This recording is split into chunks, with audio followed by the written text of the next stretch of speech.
Hello guys, स्वागत है आपका द पावर टेक्निकल चैनल में। तो आज की इस वीडियो में हम सीखने वाले हैं dish TV set top box में फर्स्ट टाइम सॉफ्टवेयर कैसे अपडेट करें।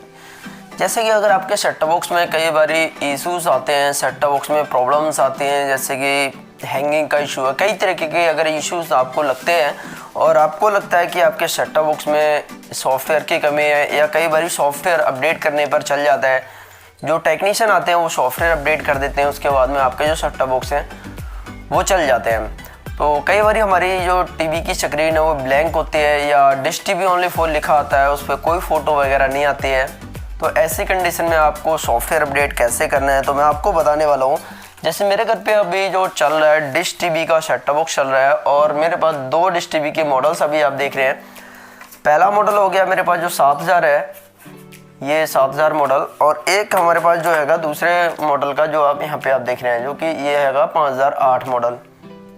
ठीक है, तो 5008 मॉडल को सॉफ्टवेयर अपडेट कैसे करना, दोनों को मैं बारी बारी करके आपको बताने वाला हूँ और एक बारी आपको मैं अपने टीवी स्क्रीन पे भी मैं दिखाऊंगा। डेमो के लिए मैं आपको ये इस पे दिखाता हूँ। तो आपके यहाँ पे जैसे सेट टॉप बॉक्स आपके टीवी पे लगा हो और लगे होने के बाद में मतलब पूरा पावर वगैरह सब कुछ लगा होना चाहिए। अब जैसे मुझे इस सेट टॉप बॉक्स में सॉफ्टवेयर अपडेट करना है तो कैसे करना है, तो सबसे पहले जो हमारी जो पावर वाली जो लीड होती है वो यहाँ पे लगी होती है। हमारा जो सेट टॉप बॉक्स है वो ऑन होता है, तो उसे हमें जैसे क्या करना है, अपने सॉफ्टवेयर अपडेट कैसे करना है। हमारे यहाँ पे जो पावर बटन देख रहे हैं आप, ये वाला पावर बटन, अब हमारी जो लीड है इसको हमने निकाल देना है एक बारी और इस वाले बटन को अब दबाना है, यूँ करके दबा के रखना है। जैसे कि आप इसमें देख रहे हैं अंगूठे से मैंने दबा रखा है बटन को और यहाँ पे अपने जो पावर वाली लीड है अब लगानी है, मतलब कि एक तरफ से दबा के रखना है अंगूठे को यहाँ से बटन को और एक तरफ ये लीड लगा लेनी है। तब क्या होता है, हमारा 30 सेकंड के करीब हमारे जो टीवी स्क्रीन पे एक विंडो ओपन होती है जो कि सॉफ्टवेयर अपडेट की होती है। ठीक है जी, तो कुछ इस तरीके से आप सॉफ्टवेयर अपडेट कर सकते हैं इस वाले बॉक्स में। और मेरे पास एक दूसरा सेट टॉप बॉक्स हैगा, उस सेट टॉप बॉक्स में आपने कैसे अपडेट करने से 5008 में आगे बटन दिया हुआ नहीं है, यहाँ पे बटन नहीं है दिया हुआ, यहाँ पे पीछे बटन दिया हुआ है।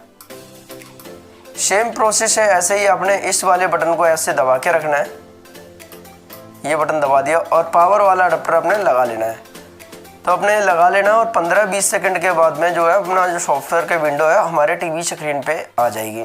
तो ये तो मैंने आपको डेमो के तौर पे दिखाया। अब मैं आपको अपने सेट टॉप बॉक्स पे दिखाता हूँ। जैसे कि अभी जो मेरा टीवी कंडीशन में चल रहा है, सपोज मेरे को इसमें कोई ना कोई प्रॉब्लम लगती है या कोई सॉफ्टवेयर का इशू लगता है, क्रैशिंग का इशू आता है, तो आपने सॉफ्टवेयर अपडेट कैसे करना है। जैसा सिंपली मैंने आपको बताया था, मेरा जो सेट टॉप बॉक्स यहाँ पे रखा हुआ है,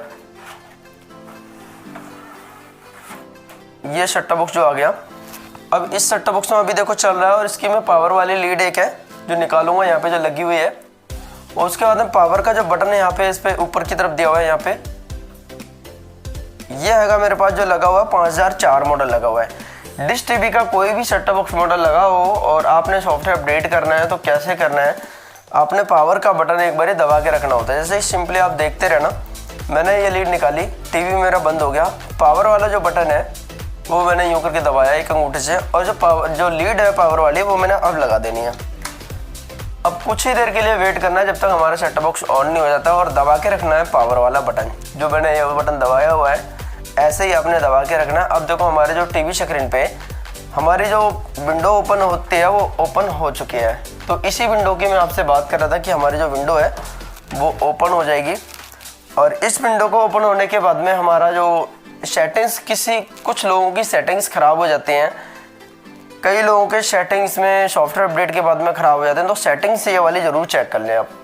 ठीक है, ये सारा कुछ सेम रहता है, 12688 वर्टिकल सेम रहता है, 27500 सेम रहता है, और ये जो 291 PID जिसे बोलते हैं ये चेंजेस रहते हैं कई सेट टॉप बॉक्सों में, मतलब कि 292 होता है, 291, मैंने दो ही देखे हैं अभी तक कई सारे मॉडलों में। तो ये इसमें जो सेट टॉप बॉक्स 5004 मॉडल है इसमें 291 है और 7000 मॉडल में 292 होता है।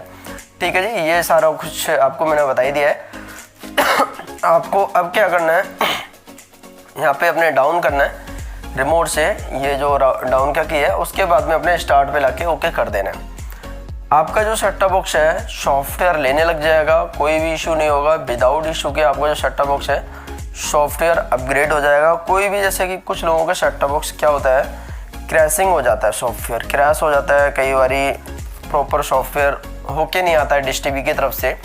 तो उस कंडीशन में हमें क्या करना होता है, ये सेट टॉप बॉक्स को एक बार सॉफ्टवेयर अपडेट करना होता है। जो कई लोगों के पिक्चर ब्लैंक होते हैं वहाँ पे हमें ये करना होता है। कई बार जैसे टेक्नीशियन, आप जैसे कि आप खुद से कंप्लेंट करते हैं, टेक्नीशियन आपके घर पे आते हैं, सपोज मैं आपके घर पे आऊँगा, तो सबसे पहले मेरा काम रहता है हमारा सिग्नल चेक करना है। अगर मेरा सिग्नल मेरे मीटर में एकदम ठीक दिखा रहा है तो डिश एंटीना को मुझे नहीं छेड़ना है, बिल्कुल भी नहीं छेड़ना है, सिग्नल एकदम ओके है।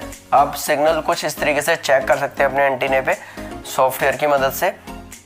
तो आपके अगर डिश पे सिग्नल पूरा आ रहा है तो कुछ इस तरीके का सिग्नल दिखाएगा। सिग्नल दिखाने के बाद में मुझे क्या करना है, अगर आपका बॉक्स हैंग वगैरह हो रहा है तो इसे एक बारी मुझे सॉफ्टवेयर अपडेट करना होगा। सॉफ्टवेयर अपडेट करने के बावजूद भी अगर ठीक नहीं होता है तो इसे फैक्ट्री रीसेट करना होगा। ठीक है जी, तो ये प्रोसेस मैंने आपको बता दिया है। फैक्ट्री रीसेट करना होता है, सॉफ्टवेयर अपडेट करना होता है। लास्ट ऑप्शन क्या होता है, अगर हमारा जो टीवी है उसके बावजूद भी नहीं चलता है, जो प्रॉब्लम है वो बरकरार वैसे ही रहती है, क्योंकि 98% केस में तो ठीक हो जाता है सेट टॉप बॉक्स।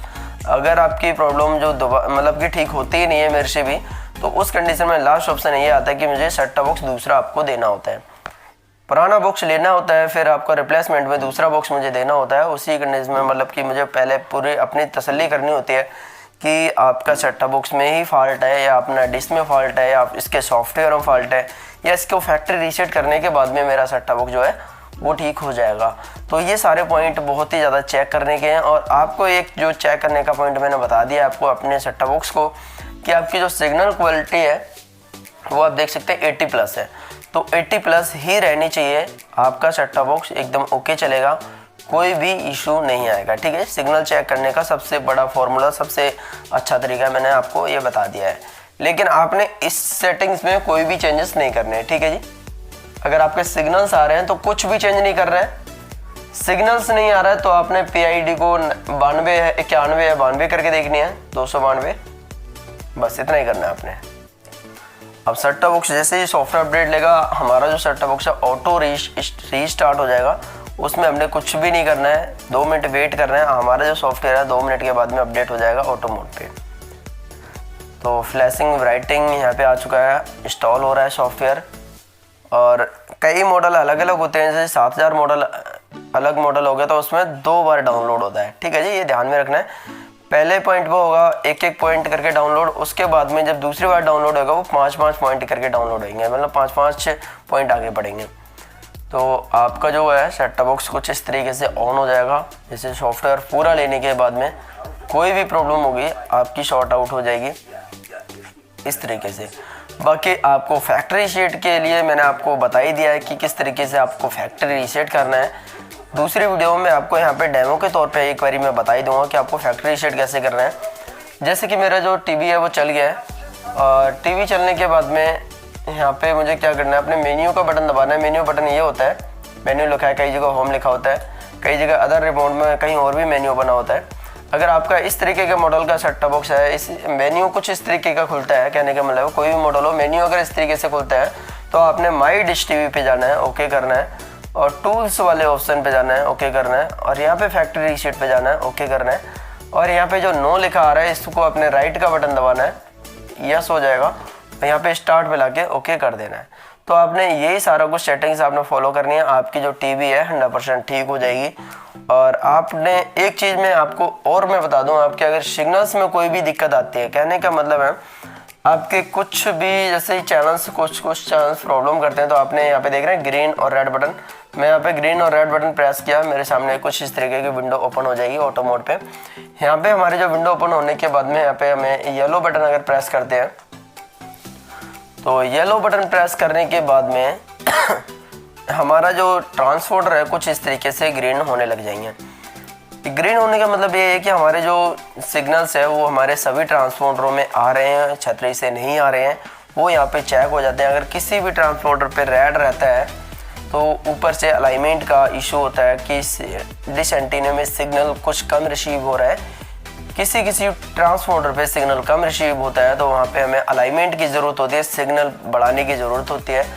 तो उस कंडीशन में टेक्नीशियन को बुलाना पड़ता है। वो टेक्नीशियन यहाँ पे आके आपको अलाइनमेंट करके दिखाएगा और आप टेक्नीशियन के सामने खुद भी यहाँ पे चेक कर सकते हैं। TP23 हमारा जो टेस्टिंग ट्रांसपोर्टर है वो रेड रहेगा, जो कि इसकी जो फ्रिक्वेंसी रहती है 11750 29,500, ये टेस्टिंग ट्रांसपोर्टर होता है। इसके लिए आपने बिल्कुल भी टेंशन नहीं लेनी है। यहाँ पे आपने ये रेड ही रहता है, परमानेंट ही रेड रहता है। अगर आपका ये टीपी लास्ट में नहीं आता है, जैसे लास्ट ऊपर वाले पॉइंट में आ रहा है एकदम ठीक आ रहा है, अगर ये वाला टीपी 11750 कहीं और आ रहा है, कहीं और भी जगह आ रहा है, तो आपने फैक्ट्री रीसेट 100% आपको करना ही करना है, क्योंकि कुछ ना कुछ इश्यूज होते हैं जब भी ये इधर उधर जाता है, नहीं तो आपका 23 टीपी पे रुक जाएगा लाके। ठीक है जी। तो उस तरीके से आपने सिग्नल चेक करने हैं। एक लास्ट पॉइंट में आपको और बता देता हूँ कि आपको इसकी एडवांस सेटिंग, तो जैसे यहाँ पे इन्फो शीट तो खुली हुई है। अब आपने यहाँ पे अगर ग्रीन यहाँ पे 8931 रेड बटन दबाना है, ये सीक्रेट कोड है, ये टेक्नीशियन जानते हैं। ठीक है जी, मैं आपको बता देता हूँ 8931 रेड। यहाँ पे मैंने प्रेस किया, यहाँ पे जो QR कोड इंस्टॉलेशन जो यहाँ पे दिखा रहे हैं, ये होता है हमारा सिग्नल्स का QR कोड। कोई और QR कोड नहीं होता है, ये सिग्नल्स का QR कोड होता है। ठीक है जी। तो यहाँ पे आप सिग्नल्स चेक कर सकते हैं कि जो सिग्नल्स आपकी जो यहाँ पे मैं आपको दोनों तरफ ये परसेंटेज आ रहे हैं, इसके बारे में बता देता हूँ। सबसे पहले जो कि इस तरफ की जो परसेंटेज आ रही है मेरी केबल की कनेक्टिविटी की आ रही है कि मेरी केबल जो है कहीं से भी डैमेज नहीं है, 80+ मेरे केबल की जो स्ट्रेंथ है, कनेक्टिविटी एकदम ठीक आ रही है। ठीक है जी। यहाँ पे हमारा अगर केबल में अगर ज्वाइंट होंगे कहीं पे भी, तो आपकी जो केबल में जो यहाँ पे 70 भी आ सकता है, तो उसी हिसाब से मेरी केबल में कहीं भी ज्वाइंट नहीं है, तो एकदम 80+ जो है जा रहा है। ठीक है। और इस तरफ की अगर हम बात करें तो हमारे सिग्नल क्वालिटी आती है, जो कि जिस क्वालिटी से हमारे सिग्नल्स वो चैनल्स वगैरह चलते हैं अच्छे, मतलब कि बिना किसी प्रॉब्लम के, जैसे डिस्टर्बेंस के, जैसे कई बार वो कर जाता है, डिस्टर्बेंस कर जाते हैं सिग्नल कम होने की वजह से, चिपक के चलते हैं चैनल्स। वो अगर यहाँ पे आप सिग्नल देख रहे हैं 80% अगर हैं आपके, बिल्कुल ठीक है। यहाँ पे जो आपके 2 टीपी आप देख रहे हैं 11510 11050, यहाँ पे 75% प्लस मांगती है डिश टीपी। ठीक है जी। तो 75+ में मेरा 76 ये हो रहा है, कई बार यहाँ पे 83 भी हो जाता है। अलाइनमेंट अगर मैं चेक करूँगा तो ये तो काफ़ी दिन से मेरा जो डिश है इंस्टॉल हो रखा है और बहुत टाइम से सिग्नल मेरा कुल मिला के ठीक आ रहा है। 75 और 75 दो में मांगता है, 80+ इन दोनों में मांगता है। ठीक है जी।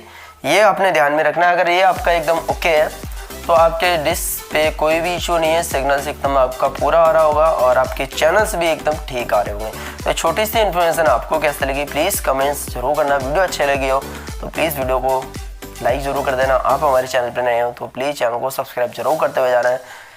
वीडियो फिलहाल में इतनी है। Thank you, tata, bye bye.